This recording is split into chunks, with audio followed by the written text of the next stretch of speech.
మన ప్రభుత్వం అధికారంలోకి వచ్చిన తర్వాత రిటైర్డ్ మిలిటరీ వాళ్ళకి ప్రత్యేక కార్పొరేషన్ కూడా ఏర్పాటు చేస్తామని ఈ సభాముఖంగా హామీ ఇస్తున్నాం. అసలు తెలుగుదేశం పార్టీ బలం తెలుగుదేశం పార్టీ కార్యకర్తలు. అన్న ఎన్టీఆర్ ఏ ముహూర్తంలో పార్టీ స్థాపించారో తెలియదు, కానీ ఆ పసుపు జెండా చూస్తేనే మనకి ఒక నూతన ఉత్తేజం. అసలు మనం ఒక యూనివర్సిటీ, మన పార్టీ ఒక యూనివర్సిటీ. తెలంగాణలో 2 ముఖ్యమంత్రులు తెలుగుదేశం పార్టీ ప్రాడక్టులు. అది తెలుగుదేశం పార్టీ గొప్పతనం.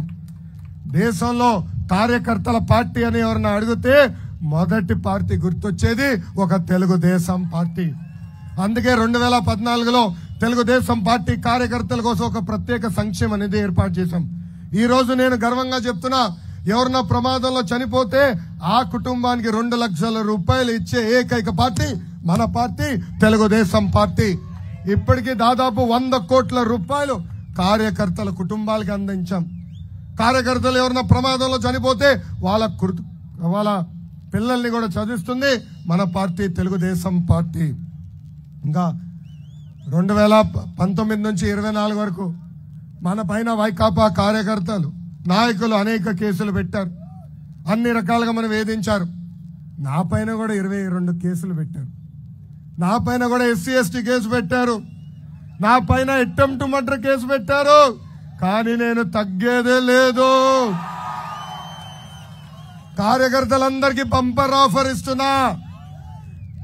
ఎవరైతే 2019 నుంచి 24 వరకు ఎక్కువ కేసులు పెట్టించుకుంటారో వాళ్ళకి అంత పెద్ద నామినేటెడ్ పోస్ట్ ఇచ్చే బాధ్యత నాది. మన పార్టీలో రికార్డు ఏంటో తెలుసా? ఎవరిదో తెలుసా? తాడిపత్రి మాజీ శాసన సభ్యుడు జేసీ ప్రభాకర్ రెడ్డి గారిది. ఆయనకి ఇప్పటికీ ఎన్ని కేసులున్నాయో తెలుసా? సెంచరీ, 100 కేసులు. ఆయన భయపడుతున్నాడా? భయపడట్లేదు.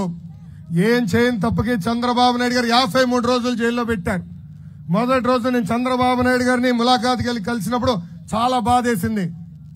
నా కళ్ళంట నీళ్ళు వచ్చింది. దానికి కారణం ఒకటే, ఆయన ఉంటున్న బ్యారెక్ కట్టింది ఆయన. మేము ములాఖాత్ చేసిన రూమ్ కట్టింది చంద్రబాబు నాయుడు గారు.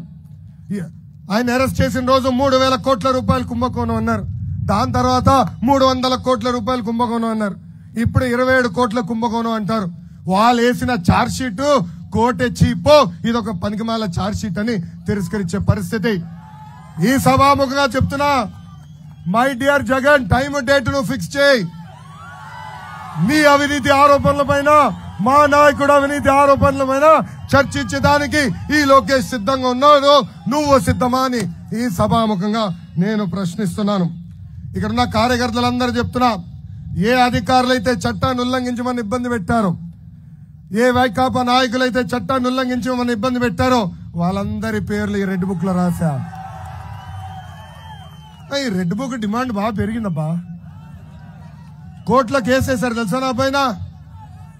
లోకేష్ రెడ్ బుక్ అంటున్నాడు, లోకేష్ ని అరెస్ట్ చేయాలి, నాన్ బెయిలబుల్ వారెంట్ ఇష్యూ చేయాలని కోరారు.